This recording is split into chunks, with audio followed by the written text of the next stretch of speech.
பற்றிய பிரேரணை ஒன்று பல்கலைக்கழக மானியங்கள் ஆணைக்குழுவினால் பாராளுமன்றத்தில் முன்மொழியப்பட்டது.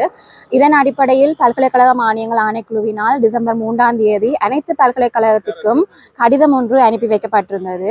அக்கடிதத்தில் துறைத் தலைவர்கள் மற்றும் பீடாதிபதிகளின் நியமனம் தொடர்பான எந்த ஒரு நடவடிக்கையும் மறு அறிவித்தல் வரை உடனடியாக ஒத்திவைக்குமாறு குறிப்பிடப்பட்டிருந்தது. பல்கலைக்கழக மானியங்களின் இத்தகைய முறையற்ற தலையீடானது அரசு பல்கலைக்கழகங்களின் சுயாதீன செயற்பாட்டை பாதிக்கும் என்பதன் அடிப்படையில் பல்கலைக்கழக ஆசிரியர் தொழிற்சங்கங்களின் சம்மேளனமானது அதன் எதிர்ப்பினை கடுமையாக வெளிப்படுத்தியதுடன் 3ஆம் தேதி அனுப்பப்பட்ட அக்கடிதத்தினை மீள பெறுவதற்கும் வலியுறுத்தி இருந்தது. எனினும் பல்கலைக்கழக மானியங்கள் ஆணைக்குழுவானது துறை தலைவர்கள் மற்றும் பீடாதிபதிகளின் நியமனம் தொடர்பான தமது கருத்தினை நியாயப்படுத்தி மீண்டும் ஒரு பதில் கடிதத்தினை டிசம்பர் 18ஆம் தேதி அனுப்பியிருந்தது.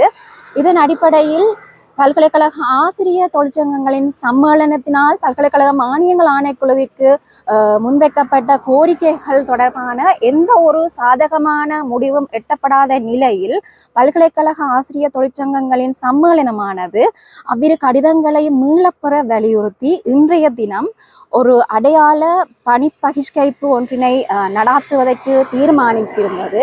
இந்த வகையில் வவுனியா பல்கலைக்கழக ஆசிரியர் சங்கமும் இத்தொழிற்சங்க நடவடிக்கையில் பங்கு பெற்றி எமது முழு ஆதரவினையும் தெரிவித்துக் கொள்கிறோம்.